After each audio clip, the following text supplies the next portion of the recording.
할렐루야. 지금 이 시간 하나님께 시선과 마음을 올려드리며 찬양하며 나아가겠습니다.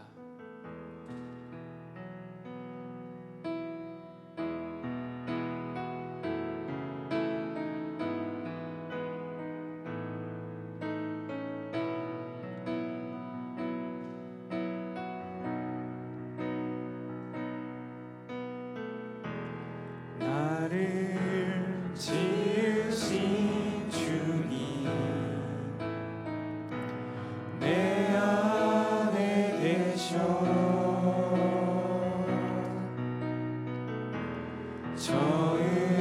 처음부터 내 삶은 그의 손에 있었죠. 나를 지으신 주님, 내 안에 계셔 처음부터 내 삶은 그의 손에 있었죠. 내 이름 아시죠. 내 모든 생각도 내 흐르는 눈물 그가 닦아주셨죠.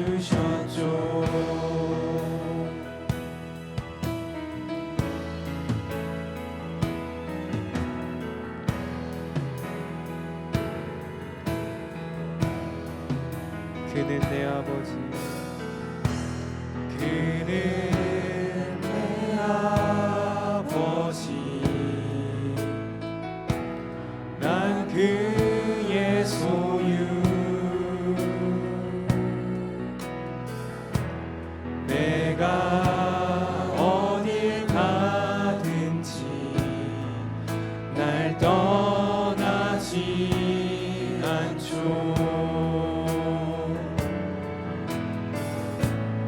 내 이름 아시죠. 내 모든 생각도 아바라 부를 때 그가 들으시죠. 나를 지으신 주님,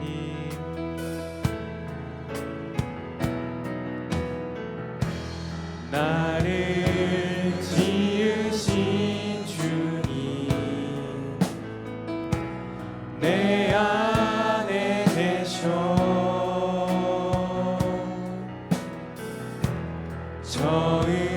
처음부터 내 삶은 그의 손에 있었죠.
주의 날개 아래 거하는 것,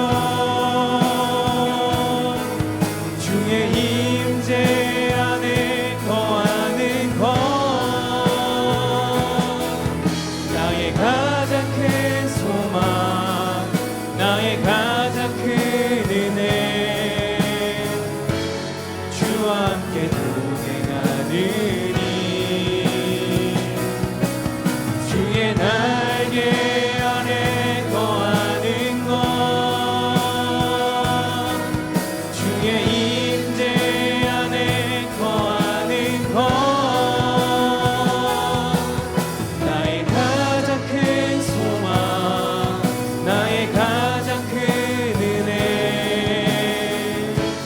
주와 함께 동행하는. 다 함께 자리에서 일어나셔서 모든 영광 하나님께 찬양하시겠습니다.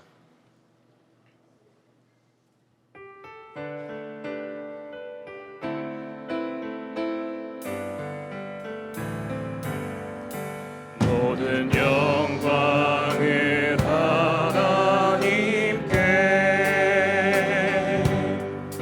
모든 영광을 하나님께, 온 마음과 뜻 다해 주 사모합니다. 모든 영광을 하나님께, 예수님 찬양 받으소서,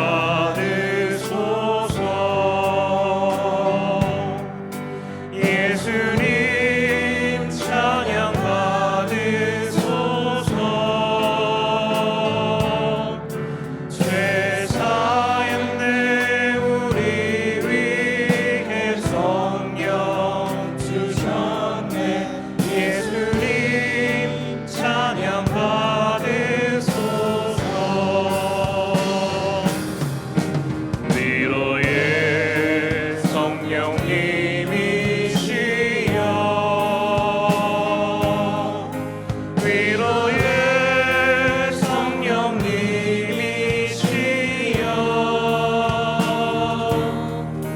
우리 안에 계셔서 늘 인도하셨네, 위로의 성령님이시여.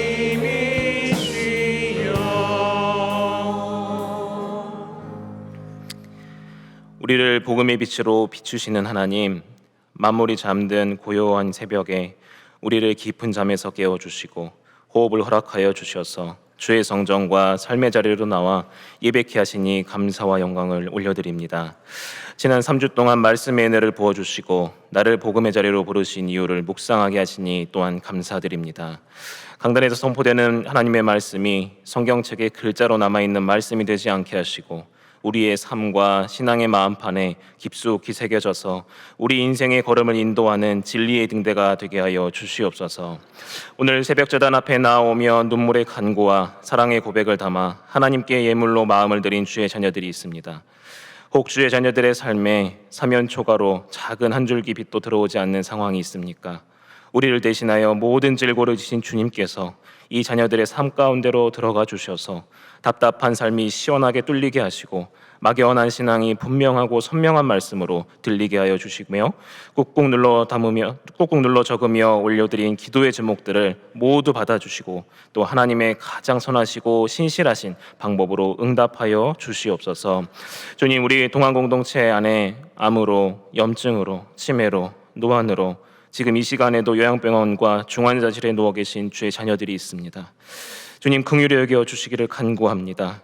육신과 마음과 정신이 연약하여서 신음 많은 지체들도 있사오니 하나님께서 창조하고 빚으신 몸이십니다. 주께서 친히 낫게 하실 권능이 있는 줄로 믿습니다. 나사렛 예수의 이름의 그 권능이 이 순간 임하기를 간구하오니 보혈이 묻은 손으로 친히 안찰하여 주셔서 깨끗게 되는 역사와 기적이 임하게 하여 주시옵소서. 특별히 자녀의 잉태를 기다리는 가정들이 많이 있습니다. 복 중에 태를 복되게 하여 주셔서 가장 아름다운 선물인 자녀를 허락해 주시기를 간구하오니 주께서 태의 문을 열어주시고 귀중한 생명을 허락하여 주시옵소서. 오늘 말씀을 들고 강단에 서시는 김찬희 전도사님 위에 성령의 권능을 부어주시기를 간구합니다. 주님께서 아시나이다라는 말씀을 전하실 때 내가 주님을 사랑하는 줄 주님께서 아십니다라는 이 고백이 우리 입술의 고백이 되게 하시고 내 양을 먹이라는 주님의 음성에 기쁘게 순종하는 우리 동안의 백성들이 되게 하여 주시옵소서. 하나님께서 사랑하시는 주의 종 김영준 담임 목사님의 성역을 주께서 격려하여 주시고 위로하여 주시며 칭찬하여 주시기를 간구합니다. 주의 종이 감당한 지난 성역을 통하여 동안교회가 든든히 성장하게 하심에 감사드립니다. 이제 성역의 마침표를 향해서 가는 담임 목사님의 신원을 강건케 하여 주시고 목회의 일막을 아름답게 마무리하시고 은퇴 이후에 목회 임학의 사역 가운데서도 주의 은총이 충만하게 하여 주시옵소서. 담임 목사님과 사모님 그리고 자녀의 가정 위에도 주님의 평강의 축복이 가득하게 하여 주시옵소서. 후임으로 오실 목사님을 위하여서 동안의 성도들이 기도를 올려드립니다. 우리가 기도로 맞이할 목사님이 하나님을 경외하게 하시고 성도들을 주님의 마음으로 품고 사랑하게 하시며 영성과 지성과 인성을 겸비한 귀한 목사님을 모실 수 있도록 축복하여 주시옵소서. 은퇴위원회와 청빙위원회를 이끌어 가시는 사랑하는 당회 장로님들 위해 성령의 지혜를 부어주시어 동안의 다음 세대를 준비하는 데 귀하게 쓰임 받으시는 귀한 주의 종들이 되도록 장로님들 가운데 은혜의 빛도 부어주시옵소서. 이 모든 간구 살아계시고 우리와 함께 하시는 구주 예수 그리스도의 이름으로 기도드리옵나이다. 아멘. 오늘도 이 비 내리는 새벽 가운데 함께 하시는 동안의 모든 성도님들을 주님의 이름으로 환영하고 축복합니다. 이제 3주차에 들어갔습니다. 3주차가 마무리되었습니다. 또 이번 또 한 주를 수고하신 우리 성도님들과 함께 서로 축복하는 마음으로 인사 나누도록 하겠습니다. 주님의 평강을 기원합니다. 한 번 더 인사 나눕니다. 잘 되고 있습니다. 마지막으로 선포하겠습니다. 기도하면 됩니다. 우리의 입술의 고백대로 하나님께서 이루어가실 줄로 믿습니다. 오늘 예배 안내는 청년부에서, 찬양팀은 고등부 연합찬양팀에서, 찬양대는 청년 엑스엠 브릿지와 새벽 찬양대에서, 식당 봉사는 일마을에서, 차량 안내는 매일 차량 안내부에서 섬겨주고 계십니다. 그 모든 귀한 섬김에 감사의 말씀 드립니다. 예배 후 6시 10분부터 토요 큐티 모임이 소예배 2실에서 진행될 예정입니다. 더불어서 우리 청년부와 청년 엑스엠 브릿지는 커피 앤 바이브를 6시부터 각 부서별 모임 장소에서 진행되게 됩니다. 많은 참여 부탁드립니다. 이제 찬양대에서 하나님께 찬양 올려드리도록 하겠습니다.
아멘. 내가 할 수 있는 것은 함께 찬양합니다.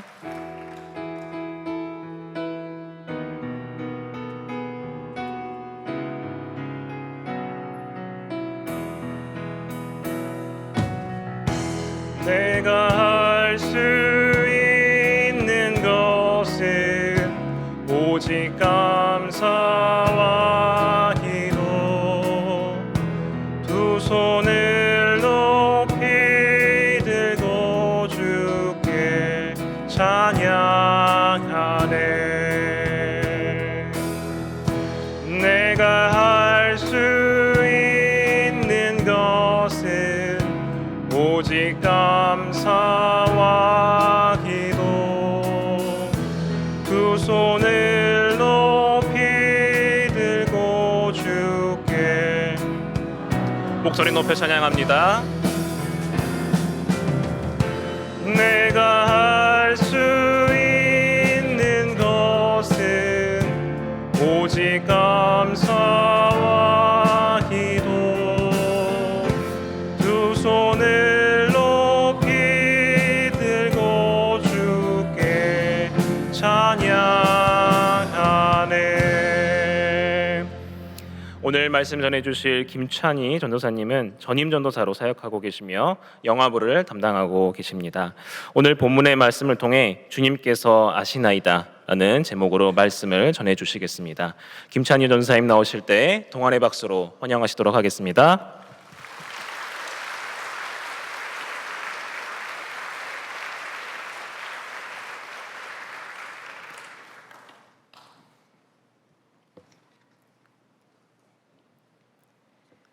오늘 우리에게 주시는 하나님의 말씀은 요한복음 21장 12절에서 19절, 요한복음 21장 12절에서 19절의 말씀입니다.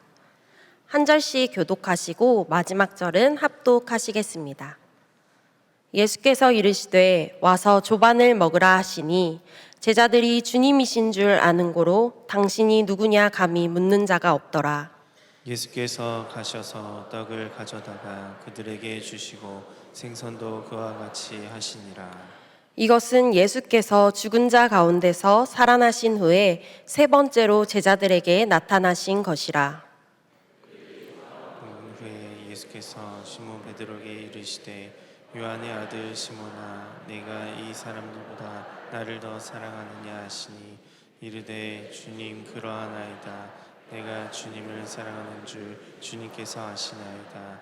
이르시되 내 어린 양을 먹이라 하시고 또 두 번째 이르시되 요한의 아들 시몬아, 내가 나를 사랑하느냐 하시니 이르되 주님 그러하나이다. 내가 주님을 사랑하는 줄 주님께서 아시나이다.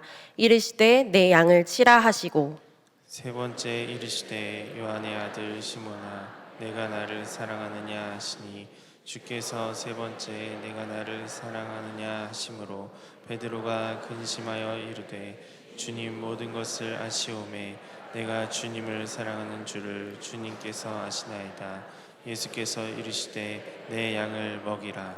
내가 진실로 진실로 내게 이르노니 내가 젊어서는 스스로 띠띠고 원하는 곳으로 다녔거니와 늙어서는 내 팔을 벌리니니 남이 내게 띠띠우고 원하지 아니하는 곳으로 데려가리라. 이 말씀을 하심은 베드로가 어떠한 죽음으로 하나님께 영광을 돌릴 것을 가르치심이러라.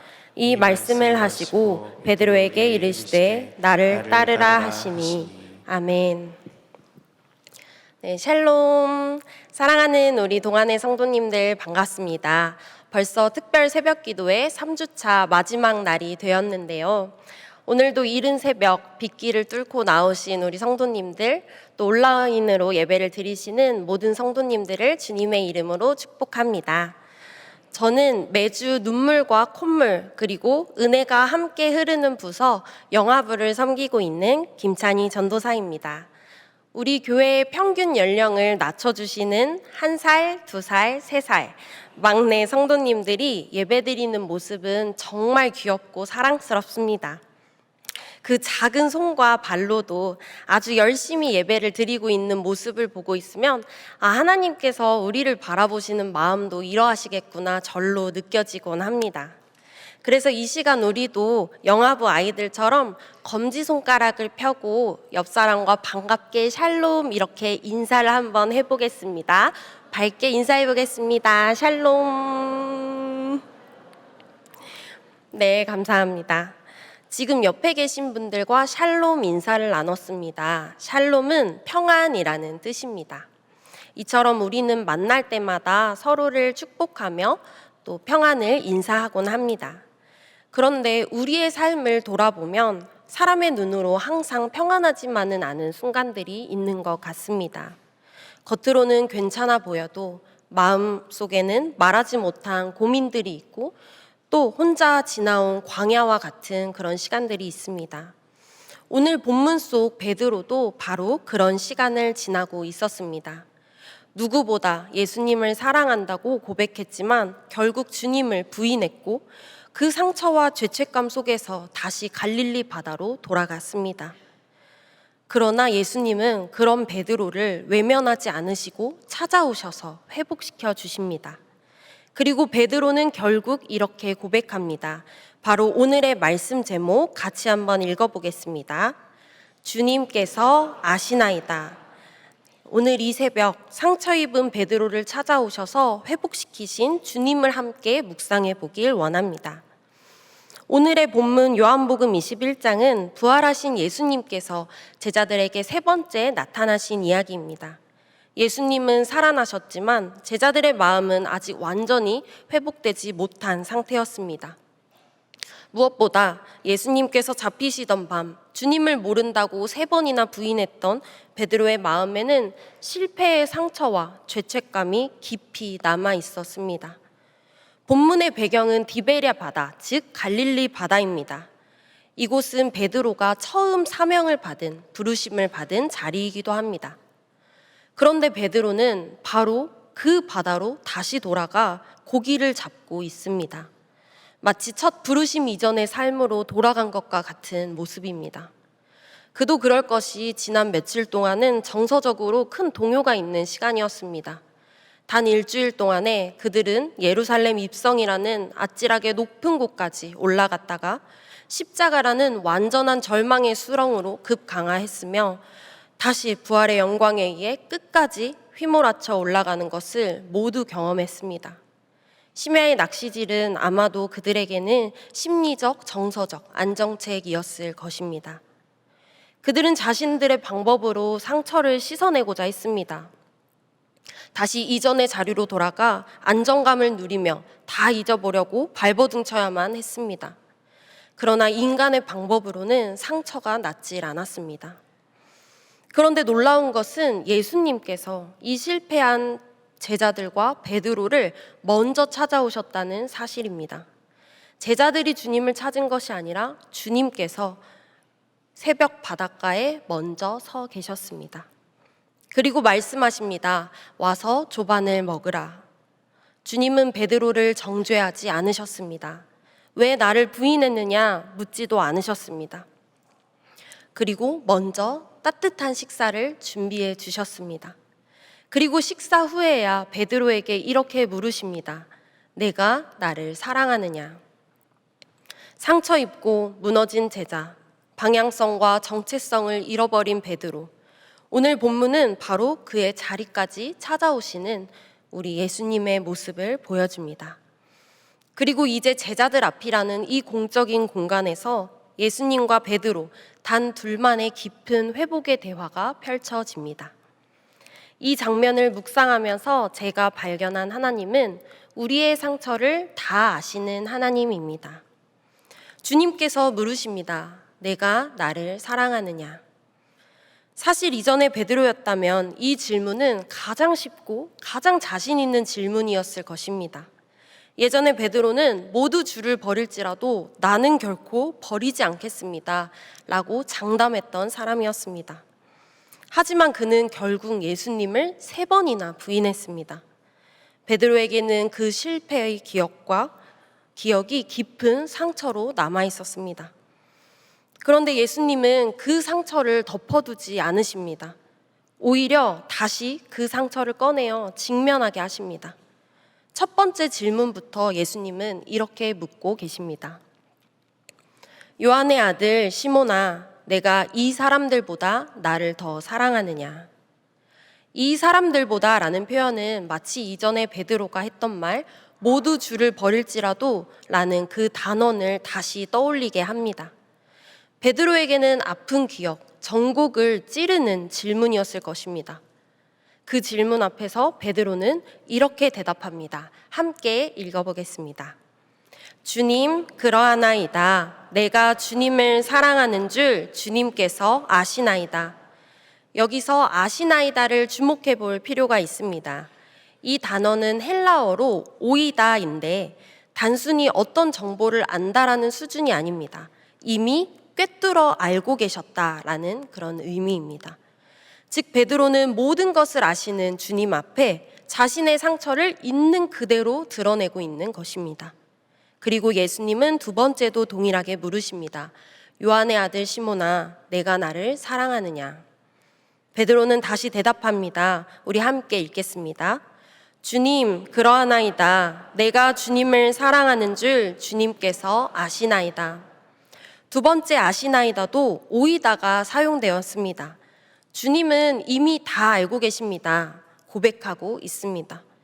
그리고 세 번째 질문 앞에서 베드로는 이제야 근심하기 시작합니다. 마지막으로 우리 함께 읽어보겠습니다. 주님, 모든 것을 아시오매 내가 주님을 사랑하는 줄을 주님께서 아시나이다. 여기서 흥미로운 것은 베드로가 두 가지 다른 알을 사용한다라는 것입니다. 먼저 모든 것을 아시오매라는 상반절에 사용된 오이다는 이전 두 번과 같이 꿰뚫어 알다라는 뜻으로 오이다입니다. 그런데 이어서 후반절에 나오는 주님께서 아시나이다에서는 처음으로 기노스코라는 단어가 사용이 됩니다. 이것은 관계 속에서 경험적으로 안다는 뜻이자 이제는 깨닫게 되었다라는 뜻입니다. 즉 베드로는 단순히 주님은 다 아십니다. 이렇게를 넘어서 이렇게 고백하고 있는 것입니다. 주님, 제 마음 아시지요? 주님, 제 상처 아시지요? 주님, 제가 얼마나 무너졌는지도 다 아시지요? 베드로는 이제 자신의 상처를 더 이상 숨기지 않습니다. 실패 이후 남아있던 아픔과 죄책감을 그대로 주님 앞에 다 내어놓습니다. 하나님은 우리의 상처를 이미 아시고 다 알고 계시고 그 상처를 외면하지 않으시는 하나님입니다. 상처 속에 갇혀 큰 사명조차 바라보고 있지 못하는 베드로를 직접 찾아오셔서 그 상처를 다시 꺼내어 직면시키셨습니다. 그리하여 예수님을 모른다는 그 세 번의 부인을 이제는 주님을 사랑한다는 세 번의 사랑 고백으로 바꿔주시며 회복시켜 주셨습니다. 이것이 오늘 본문에 나타난 하나님입니다. 오늘 우리가 붙잡을 것은 바로 이것입니다. 상처는 우리의 시선을 붙잡지만 주님은 우리의 시선을 다시 돌려주십니다. 사실 사람마다 상처의 크기는 다 다르게 다가옵니다. 어떤 사람은 상처를 또 크게 받는 사람도 있고 또 어떤 사람들은 비교적 담담하게 넘어가는 사람들도 있습니다. 그런데 신기한 것은 상처가 크든 작든 그것이 계속 우리의 마음에 남아있다라는 것입니다. 모두 종이에 손 한 번쯤은 베어보셨을 것입니다. 크게 다친 것도 아닙니다. 그런데 이상하게 자꾸 그쪽으로 신경이 갑니다. 손을 씻을 때도 아프고 또 물건을 잡을 때도 따갑고 계속 그 상처가 의식이 됩니다. 작은 상처인데도 우리의 시선을 꽉 붙잡고 있는 것입니다.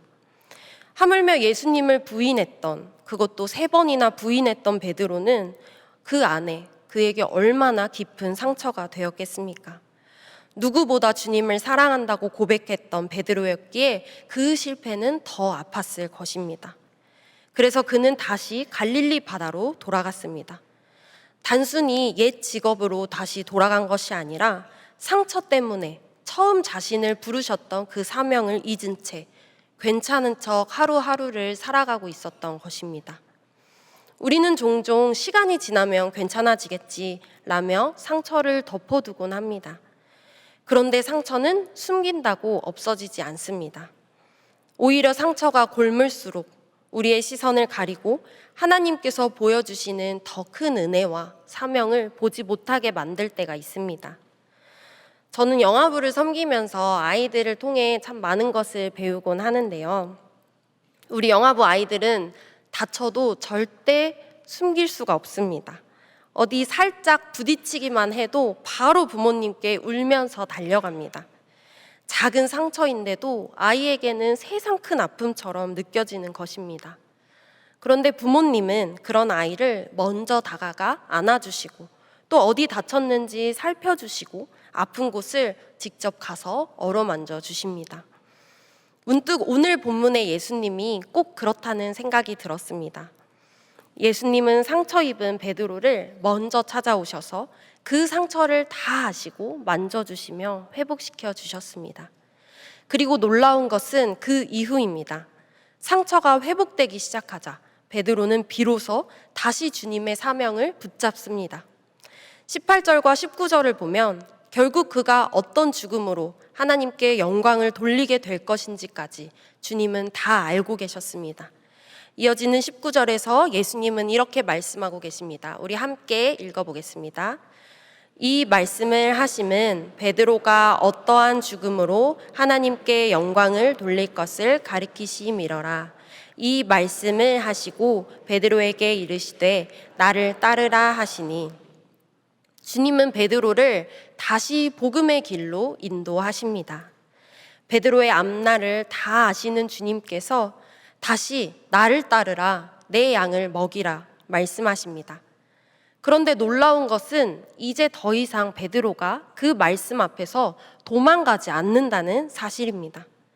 왜냐하면 바로 하나님께서 상처에서 사명으로 시선을 돌려주셨기 때문입니다. 더 이상 그는 자신의 상처에 붙들린 사람이 아니라 주님을 붙드는 사람으로 거듭나게 됩니다. 혹시 베드로처럼 지금 마음에 오래 남아있는 상처가 있으십니까? 아무렇지 않은 척 살아가고 있지만 계속 마음 한켠을 붙잡고 있는 아픔이 있으십니까? 입을 떼기도 아픈 그 상처 앞에서 오늘도 혹시 어렵게 나아오셨습니까? 하지만 우리 주님은 정죄하지 않으시고 따뜻하게 먼저 우리를 찾아와 주셨음을 기억하십시오.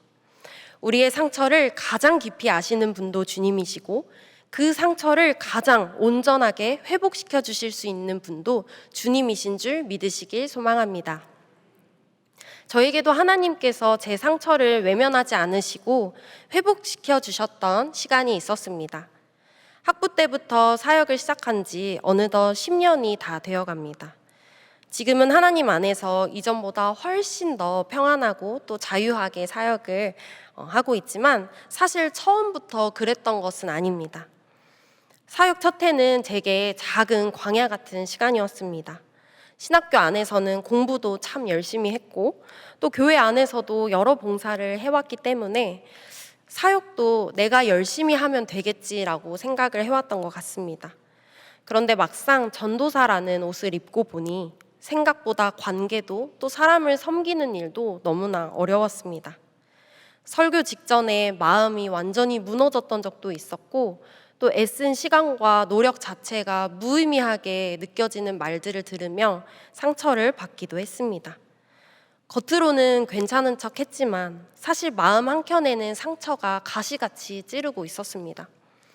그리고 그 상처는 점점 제 시선을 가리기 시작했습니다. 그래서 하나님께 이런 기도까지 드렸습니다. 하나님, 이게 제가 져야 하는 십자가라면 저는 이 십자가 안 질래요.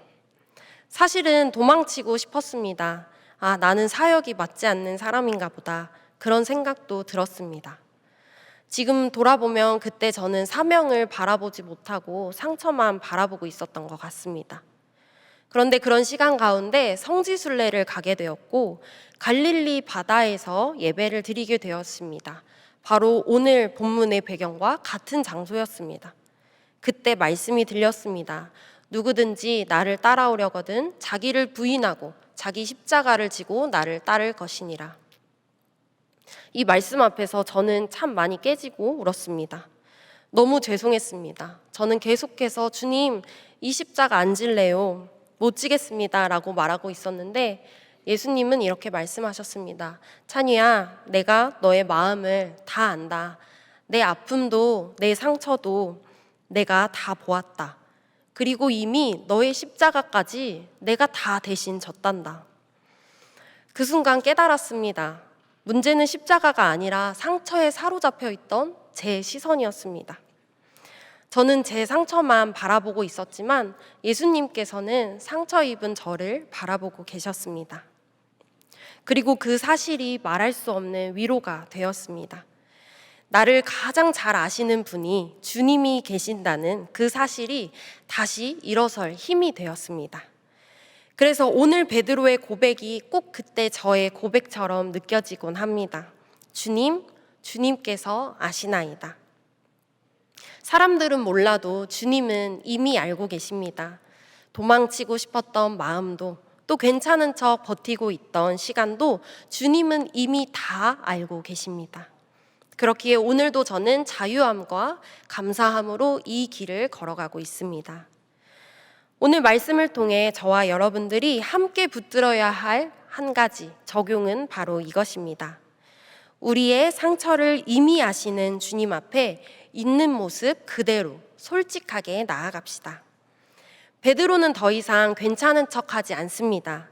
주님, 제가 다시 잘해보겠습니다. 주님, 이번엔 제가 끝까지 충성하겠습니다. 단언하지도 않습니다. 대신 자신의 실패도 또 상처도 무너진 마음도 있는 모습 그대로 주님 앞에 내어놓습니다. 주님, 제가 얼마나 무너졌는지 아시죠? 주님, 제가 얼마나 아팠는지도 아시죠? 주님, 그래도 제가 주님 사랑하는 마음 여전하다는 것도 아시죠? 그리고 바로 그 자리에서 회복이 시작됩니다. 인생 가운데 우리는 참 많이 숨기며 살아갑니다. 괜찮은 척, 아무렇지 않은 척, 아무 일도 없는 척 살아가곤 합니다. 그런데 사실 하나님은 이미 다 알고 계십니다. 우리가 사람들에게 말하지 못한 그 마음도 또 혼자 끌어안고 있는 그 상처도 이미 주님은 다 알고 계십니다. 그렇기 때문에 오늘 우리에게 필요한 것은 아이처럼 있는 모습 그대로 솔직하게 나아가는 것입니다. 오늘 하루 단 한 번이라도 이런 고백을 드려보면 어떨까요? 주님, 저는 아직 이 부분이 아픕니다. 주님, 저는 아직 이 기억 때문에 힘이 듭니다. 주님, 저는 지금 많이 지쳐 있는데 사실은 괜찮은 척 하고 있습니다. 그렇게 우리가 주님 앞에 솔직하게 나아간다면 하나님의 때, 하나님의 방법으로 우리의 상처를 다 회복시키시고 상처에 붙잡혀 있던 우리의 시선을 다시 하나님께로 돌려주실 것입니다. 베드로처럼 주님의 회복하심 앞에서 다시 은혜를 붙잡고 다시 내가 있어야 할 자리로 나아가시길 축복합니다. 마지막으로 우리 모두 베드로처럼 솔직한 마음을 담아 가슴에 손을 얹고 함께 저를 따라 고백해 볼까요? 주님, 주님께서 아시나이다. 네, 한 번 더 함께 고백해 보겠습니다. 시작. 주님, 주님께서 아시나이다. 네, 바로 이 시간 회복의 길로 인도하시는 우리 주님을 붙드는 저와 여러분 되시길 소망합니다. 함께 기도하겠습니다. 우리의 깊은 곳까지 다 아시는 주님, 오늘도 먼저 찾아와 주시는 주님의 은혜에 감사드립니다. 사람들은 몰라도 주님은 아시고 말하지 못한 아픔과 상처까지도 이미 알고 계심을 믿습니다. 베드로를 회복시키셨던 것처럼 우리 안에 남아있는 상처와 실패의 기억도 주님의 사랑으로 어루만져 주시옵소서. 상처의 시선을 빼앗기지 않게 하시고 다시 주님을 바라보며 사명의 자리를 붙잡게 하여 주시옵소서. 우리를 끝까지 사랑하시고 포기하지 않으시는 우리 주 예수 그리스도의 이름으로 기도드립니다. 아멘.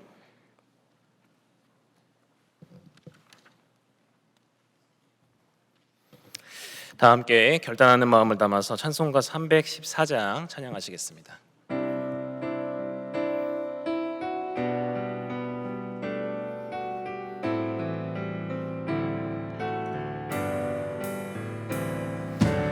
내 구주 예수를 더욱 사랑 엎드려 비는 말 들으소서. 내 진정 소원이 내 구주 예수를 더욱 사랑 더욱 사랑. 이전엔 세상 나 기뻤어도 지금 내 기쁨은 오직 예수. 다만 내 믿음 말 내 구주 예수를 더욱 사랑 더욱 사랑. 이 세상 떠날 땐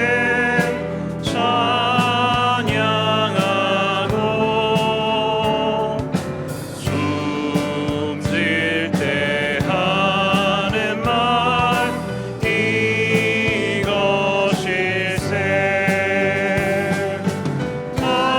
다만 내 믿음 말 내 구주 예수를 더욱 사랑 더욱 사랑.